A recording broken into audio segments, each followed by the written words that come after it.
Good evening, everybody, and a very good morning to all of you dialing in today from the US. Welcome to CTS Eventim's earnings call for the full year 2025. Thank you very much for joining in today's call. I'm William Wilms, the new Chief Financial Officer of CTS Eventim since Jan 2026, and I'm delighted to take you through our results, but also our strategic priorities today. From our side is further on this call Marco Heckermann, our Head of Investor Relations and Business Development. Marco. Hello everyone, thanks for joining. For today's agenda, I will guide you through our promising full year 2025 results, but also our strategic priorities for 2026 and beyond, and provide you with our guidance for 2026 and our new approach towards capital market communication. I look forward to the discussion with you on our 2025 results and 2026 guidance, and will be happy to open the floor for your questions at the end of the earnings presentation. Let's begin. Let me start with a detailed look at our 2025 full year outturn and achievements. Before I, however, turn to a more detailed review, I would like to set the stage for today's call. 2025 has been a year of continued momentum for Eventim, a year in which we crossed for the first time in our history the 3 billion revenue threshold and further consolidated our position as Europe's leading live entertainment and ticketing platform. At the same time, we achieved an adjusted EBITDA of euro 584 million, demonstrating not only strong top-line growth, but also our solid operational execution and profitability. Looking at our operational scale, we marketed more than 1 million events in 2025 in more than 30 countries worldwide. In terms of reach, our ecosystem generated approximately 7.6 billion digital touchpoints, highlighting the scale of our customer interactions and the increasing importance of digital channels across the customer journey.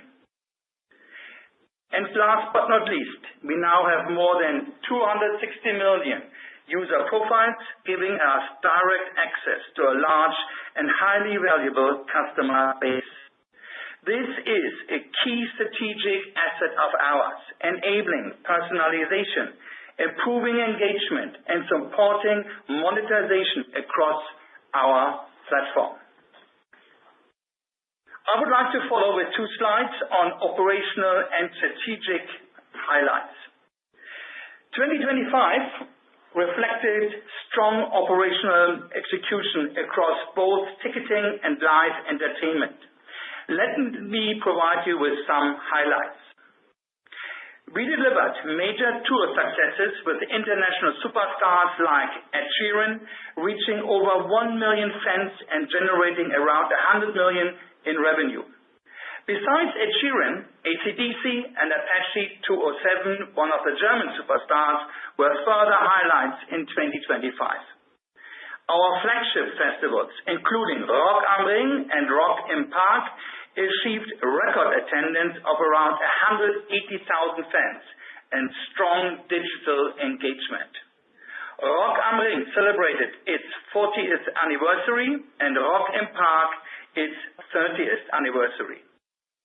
Furthermore, last year saw additions of many unique festivals from the Eventim portfolio, such as Hurricane, Highfield, Garo Rock, and many more.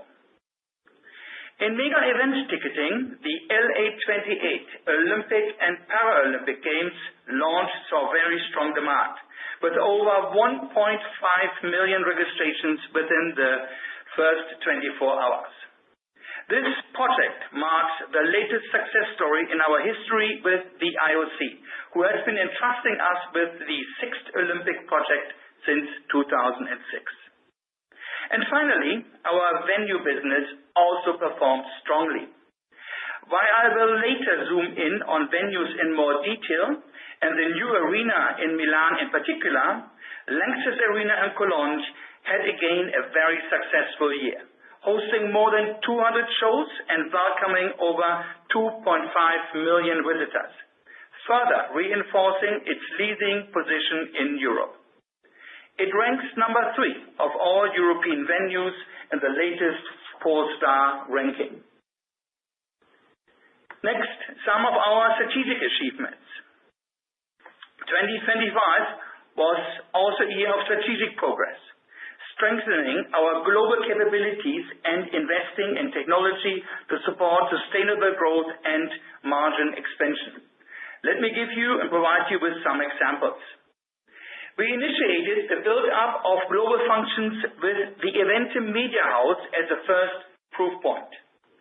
With highly engaged fans, millions of daily visitors on our marketplaces, and a vast base of registered users, we will leverage this rich data pool to deliver innovative media solutions to our global promoter clients and unlock new revenue streams with end customers, the fans. The Eventim Media House develops new creative marketing assets globally, strengthened social media campaigns, as well as new brand partnerships.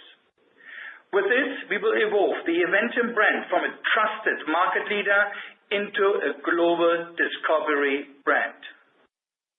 At the same time, we established the foundation for a unified modular global platform, which will enable greater standardization and scalability, improve the fan experience, and increase both innovation velocity and operational success.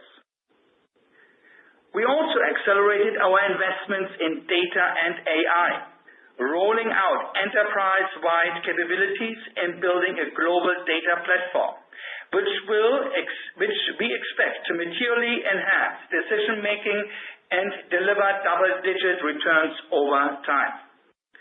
While the use of AI will increase development speed and quality, our global data platform will further enable the flexible creation of new data-driven products. This data platform will further optimize operations and increase monetization as an integral part of our future growth profile. Positive financial impact is expected over the midterm. Finally, as a global ticketing provider, we leverage mega events like the Olympics, not only to drive innovation, but also to prove the performance of new developments in the most demanding high-scale environments, such as Milano Cortina or the LA 28 Olympic Games. I hope this gave you some helpful context for our 2025 results. Let me now continue with a detailed review of our full year 25 financial performance and the respective segment drill down. In 2025, we delivered a strong set of results and achieved all of our guidance targets, not only at group level, but also across both our segments, ticketing and live entertainment. Starting with group revenue, we grew by around 10% year-on-year to euro 3.1 billion. At the same time, adjusted EBITDA increased by 8% to euro 584 million, and EBIT also grew by 8% to euro 477 million. Beyond the financials, the underlying fundamentals remain strong too. For example, our fee-bearing retail ticket volume increased by 21% to nearly 178 million tickets, highlighting strong consumer demand and continued traction across the platform. This development was further supported by the full year consolidation of our recent acquisitions, France Billet and C-Tickets. This strong operational momentum is also reflected in our gross transaction volume, which reached nearly euro 9 billion, underlying the scale and activity in our ecosystem. Earnings per share, however, declined despite our strong operational performance by 13% to euro 2.89, driven by external factors, mainly FX effects due to a strong euro against the weaker US dollar. I will explain this later in more detail when we talk about our financial and net results. Let us take a quick look at group level. Over the past years, as mentioned, Eventim has consistently delivered strong growth combined with high profitability. As said, in 2025, we exceeded the euro 3 billion mark in revenues for the first time. However, this is not just a one-off achievement, it is the result of a long-term growth trajectory. Looking back, it took the company around 17 years from IPO to reach euro 1 billion in annual revenues. From there, it took only about 4 additional years to reach euro 2 billion, excluding the COVID period. And most recently, it took just 2 more years to surpass the euro 3 billion mark. Most importantly, however, this growth is broad-based. It is driven by both segments, ticketing and live entertainment, and across all regions. This strong growth trajectory, however, did not dilute our strong margin levels. Our adjusted EBITDA margin remains at around 19%, in line with the high levels of previous years. Looking at the EBITDA more closely, growth is supported in particular by strong contributions from the ticketing segment, both organically and through acquisitions, translated into EBIT. Let's have a quick look at quarter 4. 2025 was again supported by a strong third quarter and in particular a very strong fourth quarter, which is seasonally still the most important period for Eventim. In Q4, we delivered revenues of euro 931 million, representing a significant increase compared to the previous quarter and highlighting the strong year-end demand across our business. This growth was again supported by both segments. The strong top-line development is translated into profitability. Adjusted EBITDA in quarter 4 increased by 12% year-on-year to euro 246 million, reflecting not only higher volumes, but also the operating leverage in our model. More broadly, this also underlines the strong momentum in the second half of the year, where both revenue and earnings accelerated compared to the first half. Let me now turn to a drill down into our 2 segments, starting with our ticketing segment. In 2025, ticketing delivered a consistently strong performance across all quarters, with each quarter outperforming the respective prior year period. A key contributor to this development was the full-year consolidation of France Billet and C-Tickets, which for the first time accounted for all quarters. These acquisitions not only added volume, but also strengthened our regional footprint and international presence. We aim to scale the traditionally lower scale margin business of C-Ticket to higher levels with our tech and product excellence and existing reach. Our broad and well-diversified partner network ensures a strong and reliable supply of events, both through our own promoters or through long-standing relationships with third-party promoters. With C-Ticket now being part of the group, we are now able to offer an even wider range of ticketing solutions to our B2B partners, either by offering the Eventim retail platform and the ability to profit from our huge customer database as presented earlier, or by providing more or less serviced ticketing solutions in the partner business and SaaS ticketing. The operational foundation for the just described financial development is a strong and consistent growth in retail ticket volumes, reaching 177 million tickets in 2025, which corresponds to a CAGR of around 29% since 2023. Again, this growth is broad-based across all regions. A key contributor to this development has been the expansion of our international footprint, particularly through the integration of France Billet and C-Tickets. As a result, the regional mix of our business continues to evolve. Today, around two-thirds of our retail ticket volumes are generated outside Germany, as illustrated on the right-hand side of the slide. This increasing international diversification is strategically important. By spreading our business across a broader set of markets, we are becoming more resilient to local economic volatility, while at the same time reducing dependency on individual on-sales or specific events. At the same time, this broader footprint allows us to capture growth opportunities across multiple regions, further supporting the scalability of our model. Let me now turn to our second segment, live entertainment. Again, record results.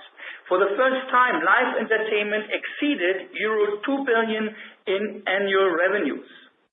With more than 2 billion revenues in a broad portfolio of events, we have built a well-diversified and balanced promotion business. As the scale of the business increases, the dependency on single artists or tours becomes significantly smaller. This is also reflected in the seasonal profile shown on the slide. From a profitability perspective, we were able to cover first half-year effects by strong momentum in the second half, with EBITDA growth supported in particular by our own venues business and the continued development of our US activities. Altogether, we were able to maintain the EBITDA margin in live entertainment above 6% for now 3 consecutive years. Within the live entertainment segment, venues gain more importance in our business model. With assets such as the Lanxess Arena in Cologne, a number of mid-sized venues, open-air theaters, and the Milan Arena, we will further expand this footprint and enhance the live entertainment value chain. This is already visible in the numbers today. Our venue operations contribute roughly 40% to the live entertainment segment EBITDA, making it a key earnings driver. The profitability with approximately 46% adjusted EBITDA margin is comparable to our ticketing business. I will provide you with more details on our financial strategy and overall approach with respect to venues later in this presentation when I talk about our strategy and the next chapter. Let me conclude the financial chapter with the financial result. As you have seen, our adjusted EBITDA, the key indicator of our operational performance, increased by around euro 42 million year-on-year. However, when moving further down the P&L, we see a notable swing in the financial result. In 2025, the financial result is approximately 100 million lower than previous year, driven by 1, around 50% of the decline is related to negative foreign exchange effects, as well as lower interest rate income. 2, a further 30% relates to 2024 effects, non-recurring in 2025, most notably a dividend contribution from the KGaA project. And 3, the remaining 20% is driven by valuation effects linked to option valuations. The increase in operating performance is therefore offset by the weaker financial result, leading to a net result of euro 277 million and earnings per share of euro 2.89. In the following, I would like to highlight now our strategic priorities for 2026 and beyond. Let me start on a very high level. We define ourselves as the European integrated live entertainment business, a European-centric integrated live entertainment business. While preserving this strength, we have global ambitions. Our business idea is based on the three main business pillars: ticketing, events, and venues, both integrated and open to third parties. First, ticketing. We operate the largest ticketing platform in Europe, serving both the content side, i.e. promoters and artists, and a highly engaged fan base. Beyond ticket sales, this also creates meaningful monetization opportunities through data, personalization, and auxiliary services, while helping drive revenues for our partners. The second pillar is events. Here, our own and third-party event network creates a broad and relevant inventory base that continuously fuels the ticketing platform. At the same time, the breadth of our event portfolio attracts more customers to our ecosystem, increasing frequency, engagement, and demand. Therefore, events are the key traffic engine for broadening the platform. Being highly attractive for third parties, around 20% of the ticketing revenue is generated from group promoter content. Combined with our venue footprint, this allows us to support the value chain more vertically when providing full-service event organization and deepening relationships with artists and promoters. Just as importantly, events in our own venues feed directly back into the ticketing engine. This further improves quality, supply, and execution, while also creating a more differentiated offering for customers and partners. All three pillars are therefore intended to be mutually reinforcing. Ticketing drives audience reach and demand. Events generate relevant inventory and customer engagement. Venues provide supply, execution, and capability. This integrated model directly translates into a number of structural strengths that set us apart, some of which we highlighted on the right-hand side of this chart.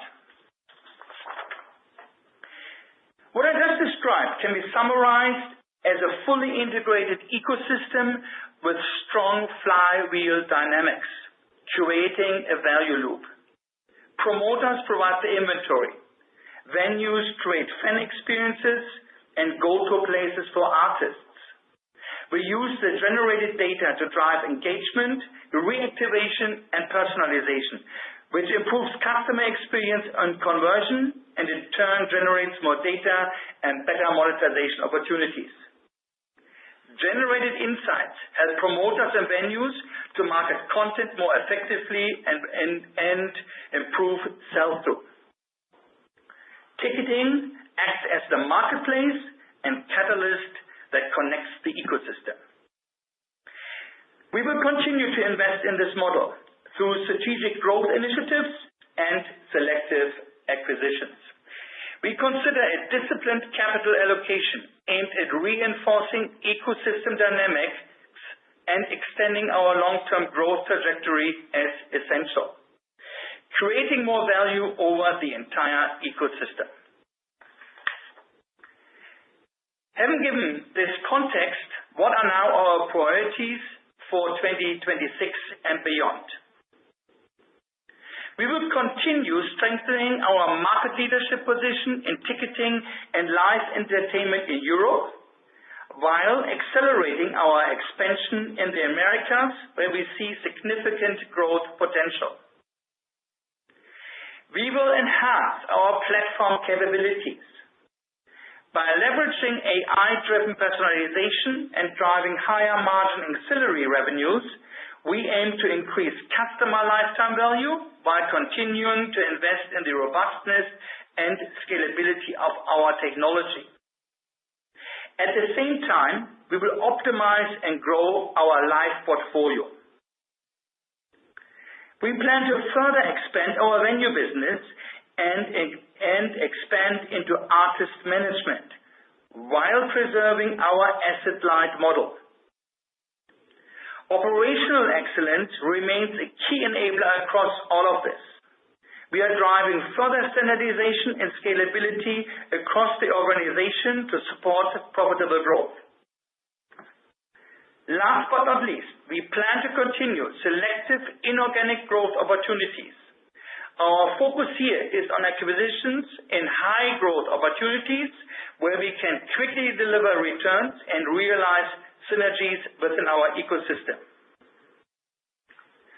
Overall, these priorities will create a bridge between our near-term execution and our long-term 2030 ambition. Allow me to provide you with some more insight and a short deep dive on our approach towards venues as part of our ecosystem. As I know, this has raised many questions last year. First, where will we invest? We focus on structurally attractive regions in Europe, followed by selected market opportunities in North and South America. Doing this, we target underserved metropolitan areas. Second, and how we select opportunities. Every venue must have a strategic fit within our ecosystem. And thirdly, all of this will be done, as I said before, while preserving our asset-light approach.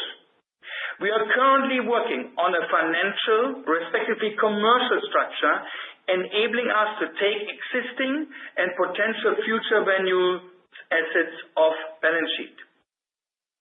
As you all know, such structures are highly complex and take some time due to this complexity. So please bear with me on this matter.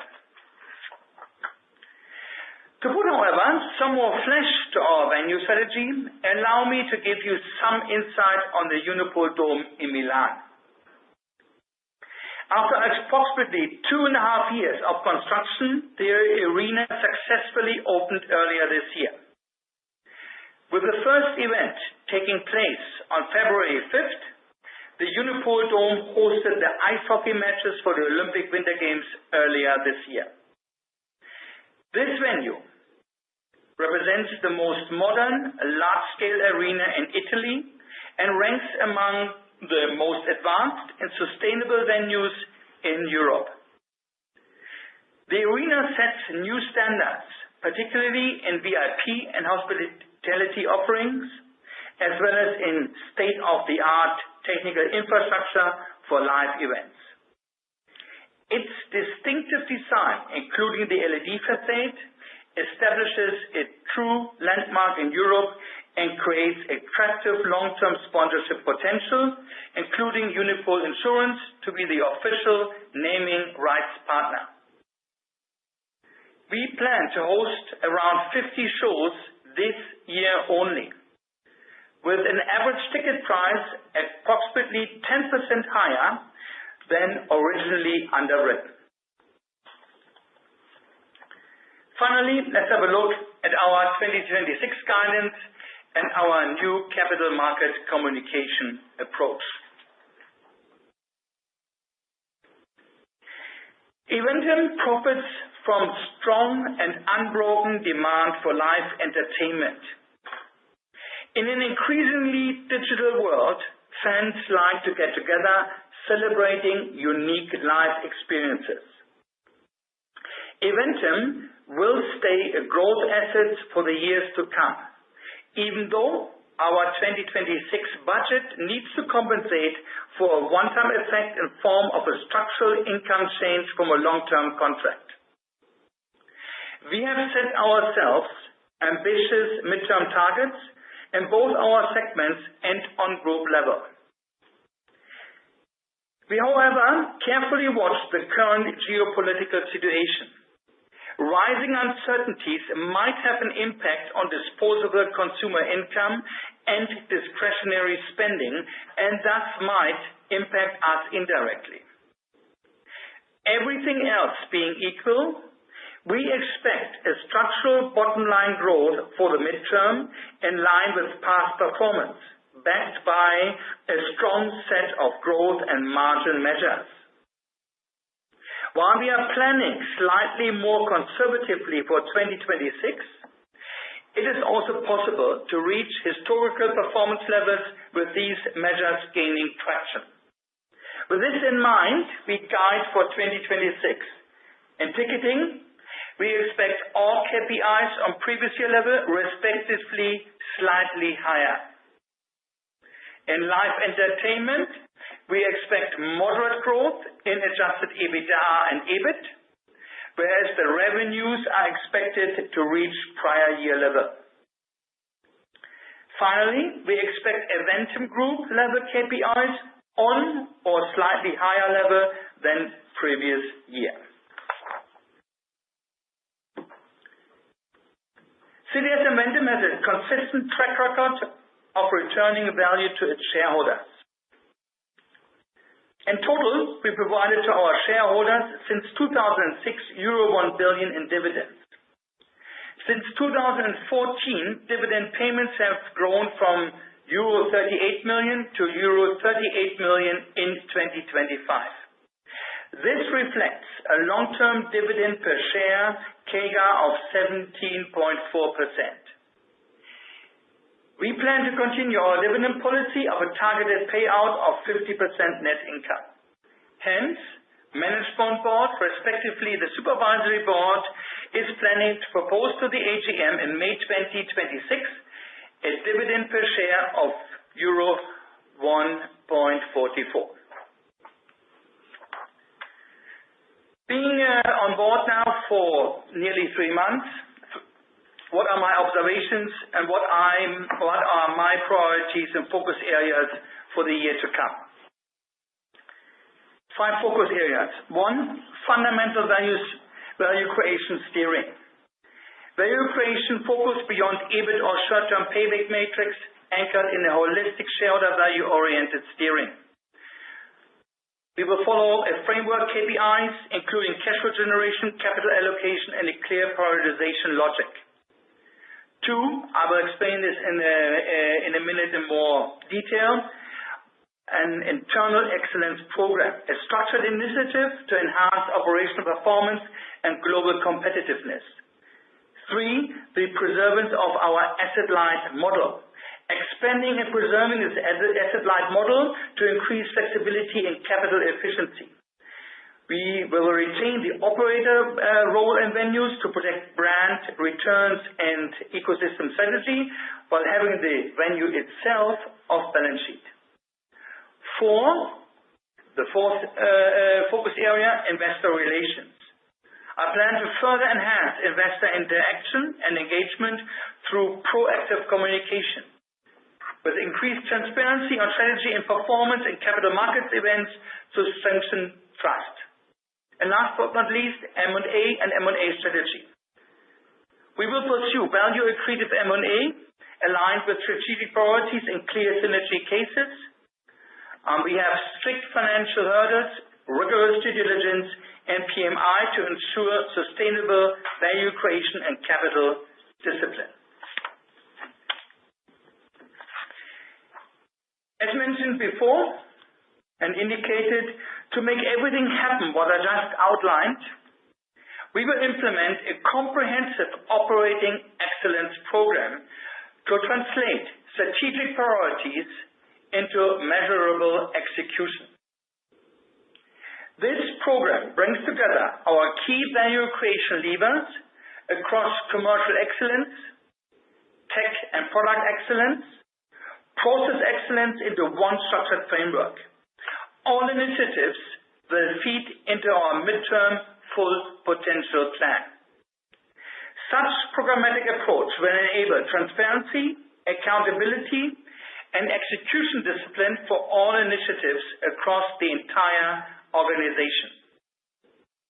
The to-be-developed full plan will define our midterm ambition targets and is intended to propel the company tech-wise, commercially, and financially to the next level. And last but not least, this call is intended to mark a new chapter in our capital market communication. We are, and especially me, we are excited to announce our first ever Capital Markets Day at the Unipol Dome in Milan, taking place in September this year. Hosting it at the Unipol Dome in Milan, the intersection of our venue strategy will simultaneously give you a first-hand experience of what world-class venue operations look like. During the Capital Market Day, we will provide you with more details on our strategy, midterm strategic full potential plan, and our excellence program. We will share the exact date in due course, as we would like to combine this with a very special event at the Dome. But we are already today looking very much forward to welcoming all of you in Milan. Thank you very much for your attention. I hope this was helpful and insightful. Operator, let's jump into Q&A, and please, let's open the line now. Thank you. So, ladies and gentlemen, if you would like to ask a question, please press 9 and the star key on your telephone keypad. If you would like to cancel your question, please press 3 and the star key again. Please press 9 and star if you would like to ask a question. And I repeat it again. So if you would like to ask a question, please press 9 and the star key on your telephone keypad.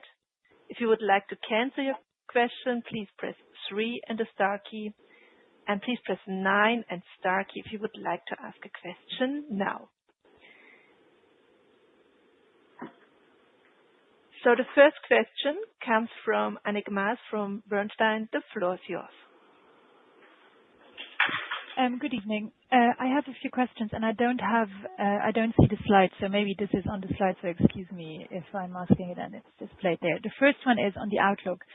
I think just to confirm that you said ticketing revenues and adjusted EBITDA are going to be on the previous year level in 2026. And in live entertainment, you said moderate growth in adjusted EBITDA. And just to confirm that moderate growth is still 5 to 15%, which is the number that you used to quote in the past, and revenues will be in line with the prior year. So that's my first question on the outlook. The second one is live entertainment was quite strong in the fourth quarter. In the annual report, you're talking about the good lineup coming up. I just would like to understand, is there already any naming rights proceeds in the fourth quarter numbers of live entertainment or not? Then if you could give us just an indication in terms of the first quarter, particularly given reported comps are relatively tough here. And the last one is, can you just tell us a bit more whether this Amplify program is requiring some CapEx or OpEx investments to get going? Thank you. Yes, thank you for your questions. These are indeed many questions. Amplify program. The Amplify program is a sub-program of the overall operational excellence program. It is, so to speak, the pillar, if you look at the slides in the middle, on the tech and product excellence side. Amplify will indeed require certain investments, as it's investments in IT, i.e. tech, infrastructure, AI, etc. Two, no naming rights in Q4 2025. Then the first question was in terms of our guidance. The guidance is guidance where we are comparing on a qualitative basis to last year. And as I think you were correct in saying, in ticketing we expect all KPIs on previous year level, respectively slightly higher. Live entertainment we expect moderate growth in adjusted EBITDA and EBIT, whereas revenues are expected to reach prior year level. And overall the KPIs are on or slightly higher level than previous year. On previous year level could include both directions, below or above previous year. By adding slightly higher, we decided to add, the direction. But I gave you the context in my verbatim just a minute ago, how we look at the world and the, so to speak, economics, globally for the time being. I hope this answered, most of your questions. Yeah, just to follow up. So moderate growth, that means still 5 to 15%. That's the number CTS used to quote. Moderate growth. We never gave out, an official percentage associated to that. Okay, and the first quarter, any indications there? No, not yet. Thanks. Thank you. The next question comes from Ed Vivian from Rothschild & Co Redburn. The floor is yours. Thank you, William and Marco. I just had two questions. So could you just elaborate, please, on what you mean by the structural income change from the long-term contract in ticketing? And then the second question is, there are kind of two key concerns which we hear a lot from investors around the stock. The first is the increased competition from Live Nation in Europe, and then second are fears around AI disintermediation. So could you please comment on these 2 points and maybe give us a bit of your understanding of how Eventim is positioned to tackle both of those issues? Thanks. Okay, I don't see AI as an intermediator, so to speak, or disruptor for our business. AI will help us.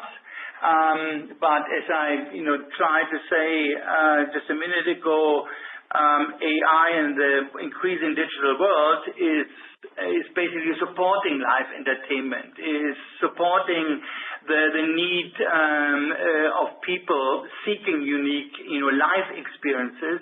So AI will be used by us to drive personalization, monetization opportunities, and ancillary revenues.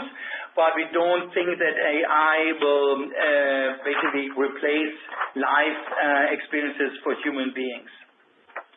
We are fully committed to roll out agentic first product and software development, as I mentioned before. And as I said, this will reach the entire value chain by 2026. And we are following an agentic first approach where we see efficiency in time to market improvements by 80% and beyond. Live entertainment is certainly a strong competitor, but this is just one out of many. We have our own strategy. We follow this strategy, and we are confident that with this strategy, we will return value to our shareholders, whether it's in Europe or in other places in the world. And then just that question on, you mentioned a structural income change from long-term contracts impacting the guidance. Can you just discuss that a little bit, please? This is where, on this contract, where less prepayments. It's just on a regular level contract where we have access to tickets and it's just, a normal contract, ticketing contract, like with any other, so to speak, customer of ours.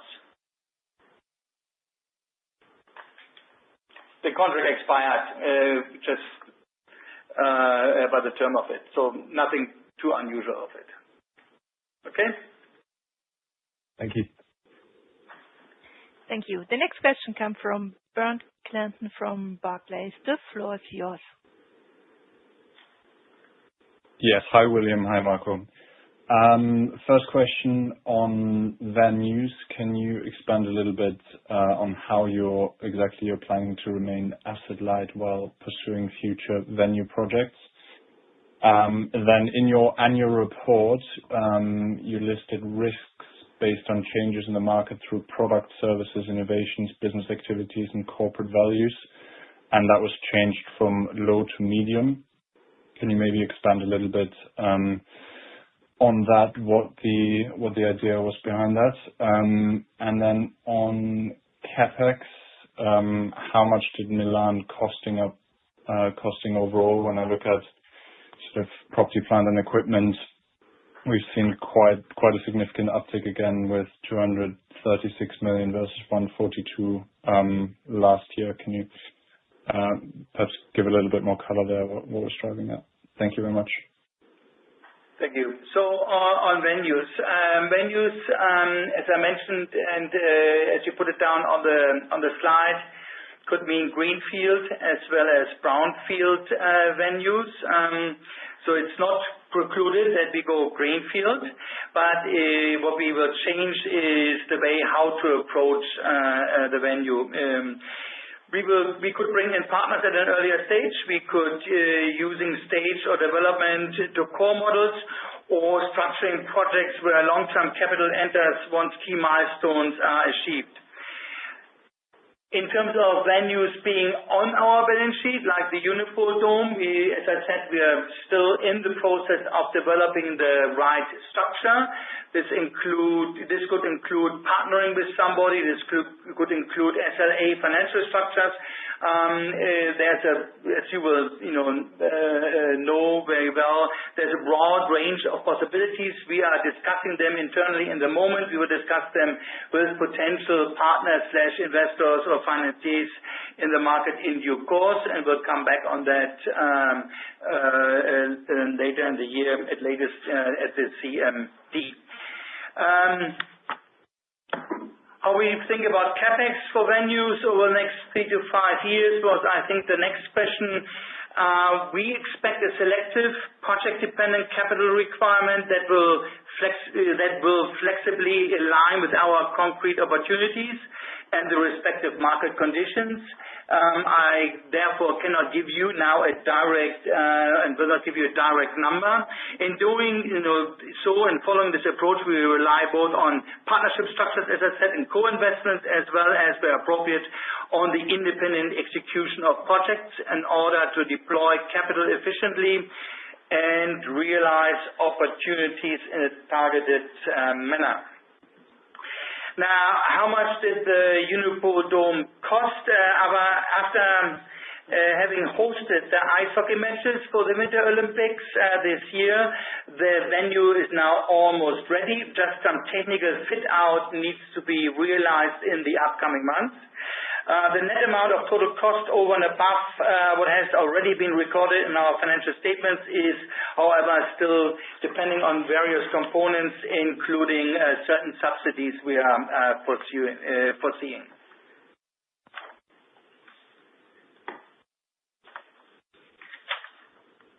And thank you very much. On the risks that you've changed in the annual report. What we put down on the risk section is the normal, so to speak, risk startup operations of the Unipol Dome, the normal ramp up risk you would consider. We are, however, having hosted Olympic Games, but all these people and with a high standard of an Olympic game in the Unipol Dome. I think this can be considered as a lower risk than compared to other risks we might face in this world today. Thank you very much. Thank you. Thank you. The next question comes from Olivier Calvet from UBS. The floor is yours. Yes, thanks. Good evening, William and Marco. Thanks for the presentation. Just two questions left.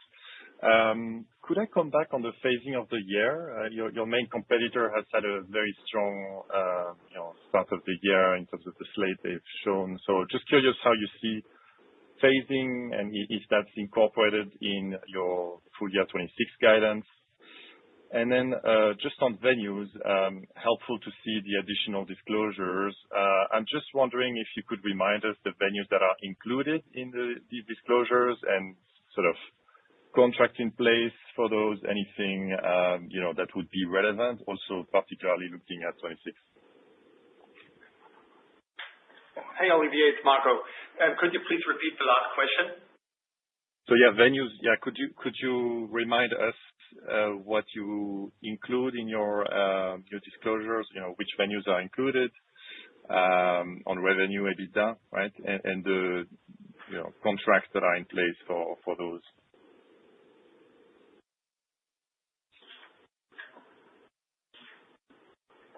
Give us a second. So it's Luxus Arena in Cologne. Waldbühne.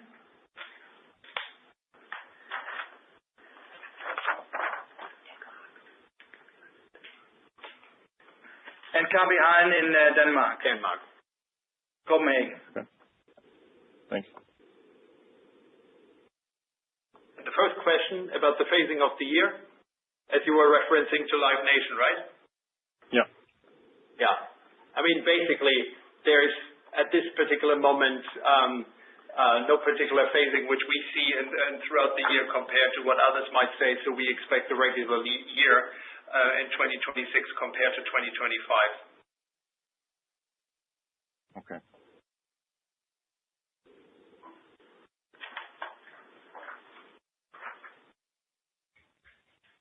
So thank you for your question. We have the next question from Gerhard Orgonas from Berenberg. The floor is yours. Yeah, good evening. Two questions, please. One is coming back to this long-term contract that has run out. Could you give us a financial impact from this, the headwind that you have in 26 compared to 25? And in venues, I'd be interested in what kind of scale you're looking at in terms of adding venues. Are you going to double, triple, or what is the magnitude that you're looking at here? Okay, on the first question, I understand that question of yours, but we are there bound by confidentiality agreements with the partner. On venue scale, fair question as well. This will be scaled and always put in place with overall investment and CapEx over a year, and our cash, we have available at that year or respective financing. At the end of the day, there's a golden rule. Opportunity needs to meet strategy. Now, we will not do anything, stupid. As I mentioned before, rigorous financials will apply as well as due diligence. At the end of the day, it's a selective approach in the geographies, the regions I mentioned. There we talk to partners, there we talk to governments, there we talk to cities.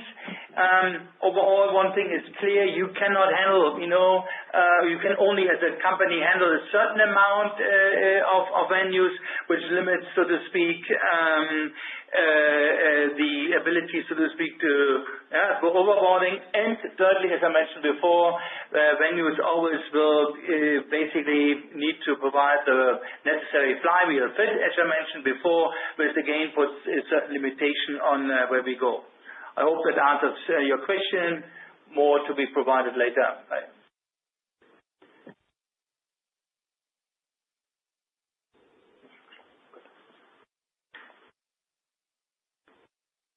Okay, thank you. So there are no further questions. Back to you.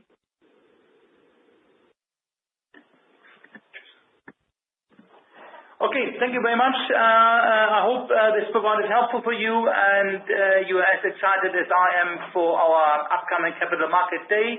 We will talk to each other, of course, during our quarterly results discussion. But, latest we will see each other then in Milan. So hopefully exciting event, music event, as well as strategic and financial event. Many thanks to everybody. Bye-bye.